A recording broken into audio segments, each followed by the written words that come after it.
Hey everybody, let's just go over the charts today. It's been a little bit of a crazy weekend. A lot of crazy stuff about the war. We don't really know what's going on at the moment, to be honest, but I do expect a little bit more downside before we eventually get something to maybe roll it over to the other side. So first of all, let's just start off with Bitcoin. From since I think Wednesday, maybe actually Tuesday, I think already I posted and said at some point Bitcoin is going to print bearish divergence, and that's when we're going to short it. And I put a limit order for you guys in the group for 73,500, with the target being actually 66k. This is the first TP zone, so in case you guys didn't take profit already, I would suggest taking some profits off. But anyway, otherwise, then I'm just looking at this VWAP, and it's an old one. It's from 97k, and then we have from the underside we see the VWAP from the most recent low here, the 26th of March, which is now currently going right into the 0.5 together with the daily 50 SMA. I think the orange line, the orange line is the 200. Is it on the 4 hour? Yeah, it's the 4 hour. Yeah. So it could get some sort of a short-term reaction down here, then pump. But I don't think this one is gonna matter too much at this current rate.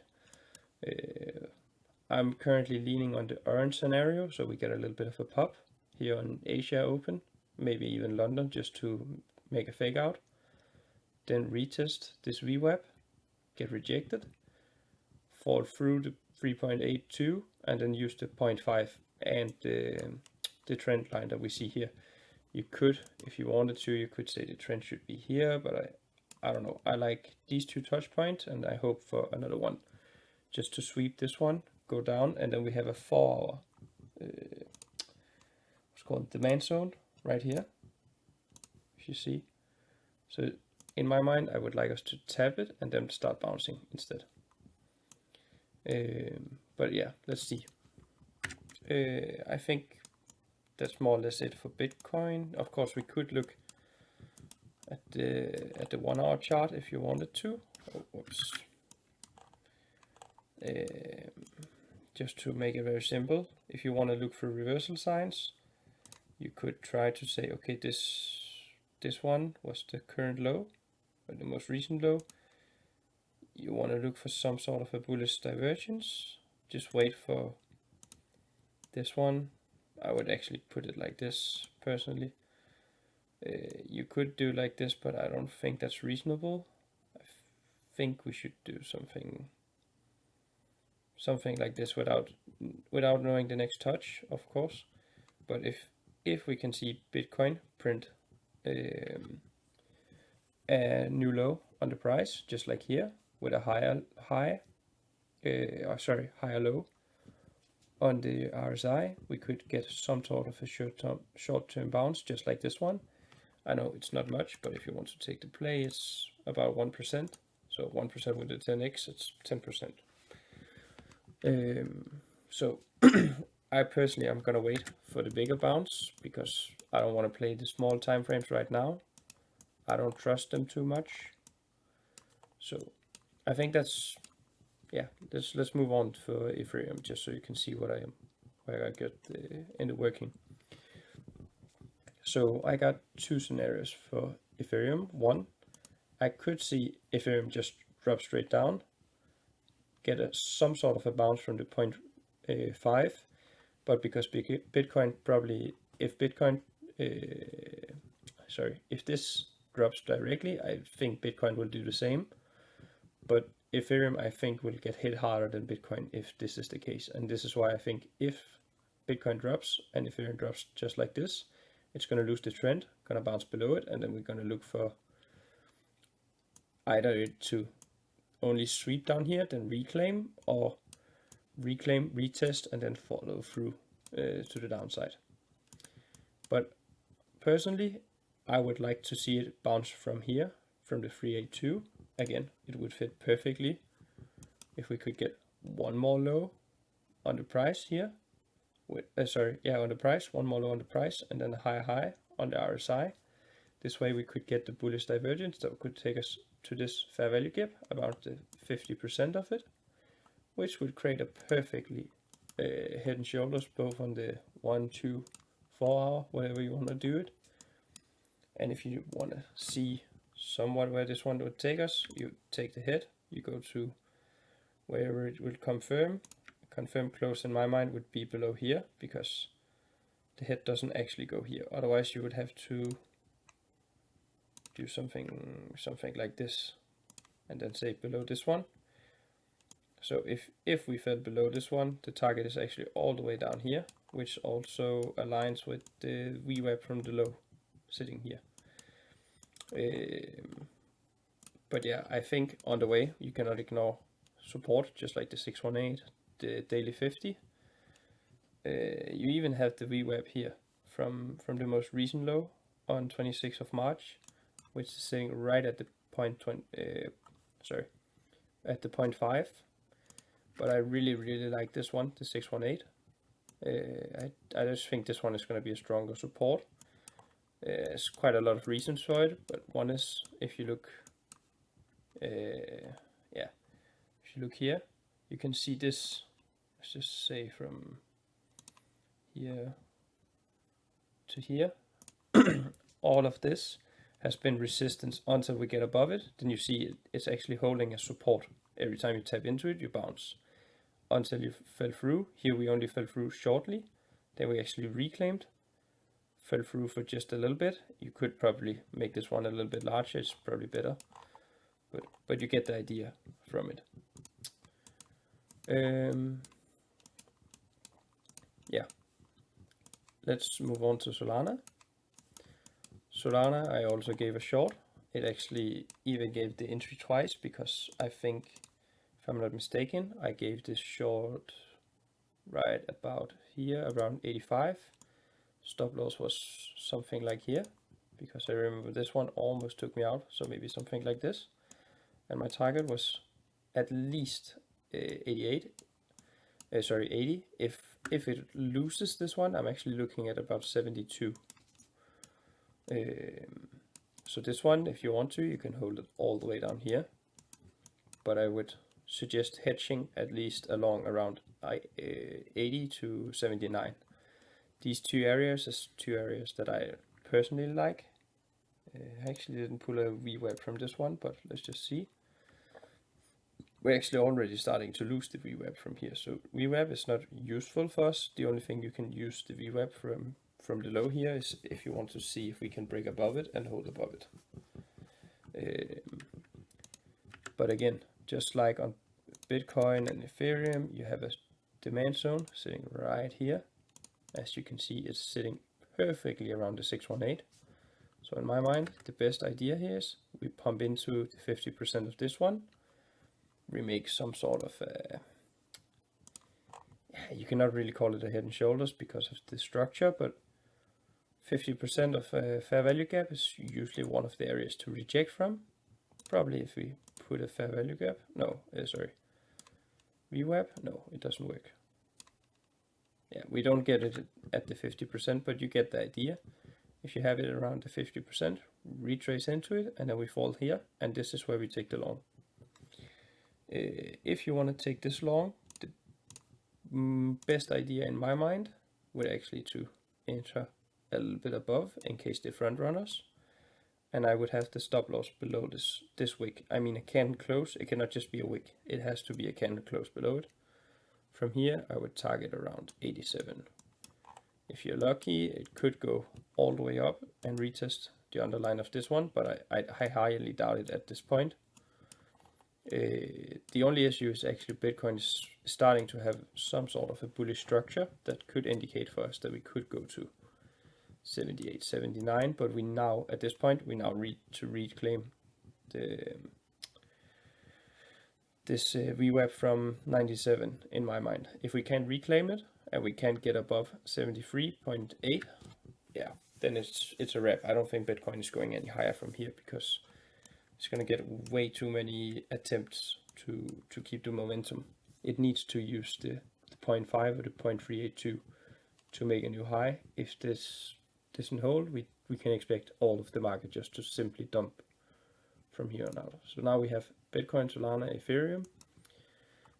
Let's just take a quick look at Tau, maybe. Yeah, Tau is quite simple for me. I got this 618. I got the main zone here. You see, last time we tapped it, we got a little bounce. I even suggested this one for the group. I said about to 280. You see, we take 280. I unfortunately didn't get the short here. I would actually have liked to get a short down to this level to get a new low, because if we can get a new low, as you can see on the 4-hour price, and the RSI will hold up, then you will get some sort of a bullish divergence. Let's just look something like this. Then you could bounce here, tap maybe into 275. If the market is going to be rather bullish, I'm looking actually all the way up here at around 430, 420 in that region. Say is a token I'm quite bullish on. I like this one because it's one of the few tokens that haven't actually touched the daily 50 since January, where we got the New Year pump. So in my mind, I could see us getting some sort of a short-term push into either this 4-hour demand zone or this one. This one is just 2-hour. We have a 2-hour demand zone. Either one of these could send us into the daily 50. So this one would be around a 16% and you have a 3% loss. This one 23% win, reward, and with a 8% loss. So it's about a 1 to 3 and a 1 to 5. So decide which one you want to take, if you even want to take any of these. I highly encourage you to do your own research as well. Don't just follow me blindly. I'm just telling you what I'm looking at, what I'm trying to do in the market at the moment. Casper is a token I gave the short way long ago at this point. I'm actually still holding it. I'm just waiting to see if we could get all the way down to fill in the wick. Because Casper is one of the few tokens which didn't even push down to the 786, I think, if I'm not mistaken. Yeah, see, the 786 is still untouched. So anything else? Yeah, let's take a few. I got Sui, Hype, and Pump. Rest of them I didn't charge yet. So Hype, I'm just looking at horizontal support from here. We have the VWAP from the low. We have the 0.5 to 382. This needs to hold the momentum for us to either pop into the 78.6 one here, once again, just like here. Or maybe we only get to the top of this one, this fair value gap. Because if you look, I think on the 2-hour, yeah, in the 2-hour you actually have some sort of a demand zone, supply zone here, which could be a sell area. So if we could slowly grind down here, I would expect us to get some sort of a pop. This is about 8%. If we get all the way up here, it's a 12.5-ish. So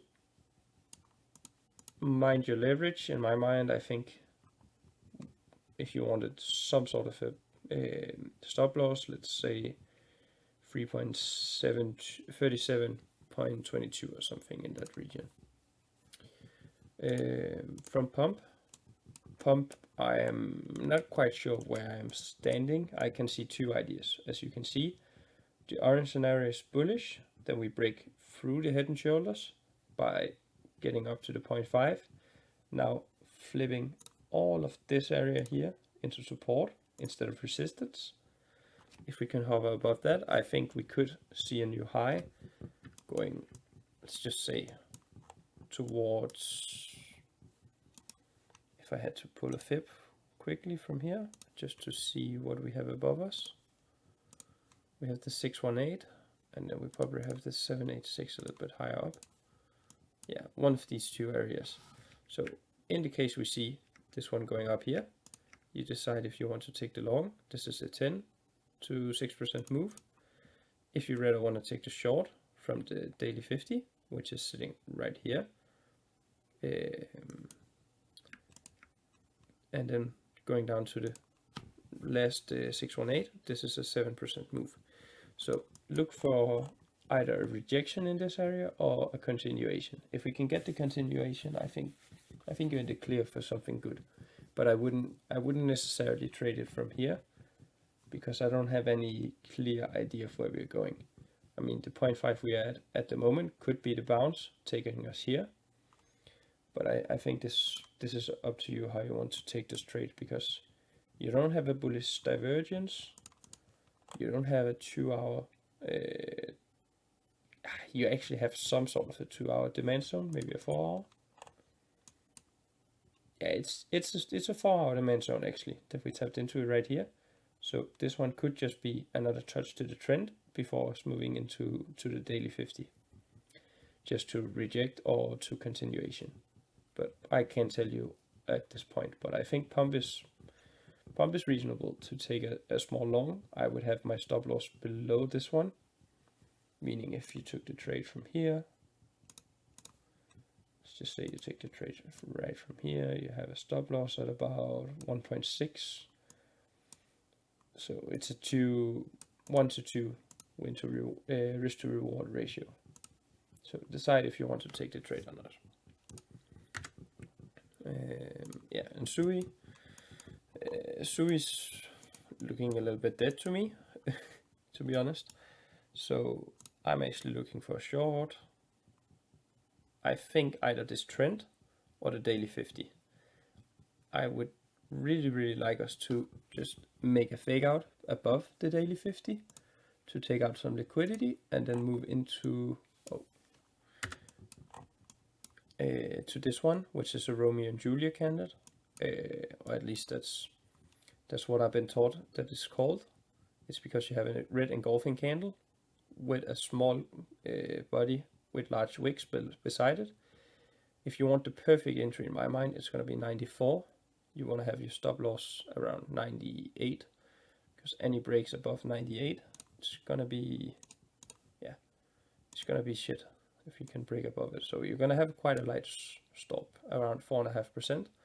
But from here, I'm actually going to target around 72, I think, if I'm not remembering incorrectly. Yeah, because you have a breakup structure there. So around here, which is a 20% move to the downside. I think that's all I got for you guys today. I hope you can use some of the enjoyment from the video or some of the charting that I did. I know I will try to improve my, what should I say, my speaking and my appearance here on YouTube, but gotta start somewhere and just take it along from here. If you guys wonder what group I'm talking about whenever I'm talking about the group where I'm giving signals, it's actually one me and Satoshi Chek made. It's called Trend Breakers. It's more or less just a community. Some people have a subscription here to get signals and so on, and some of the people who's been here from the get-go is just here just to hang around. And here in the bear market, of course, Satoshi is working on giving us what's called some spot plays in the future. That's where he's really shining. He made like all of his fortune more or less from spot trading. I'm using more leverage than I do spot. I tried spot, but I'm fairly new in trading, so this is also why I say you don't have to follow me blindly. This is just what I'm seeing from the charts. I have a pretty decent track record so far in trading, so more or less this is the trades that I'm looking for at the moment. Yeah, I don't think I have much else for you guys today. I think this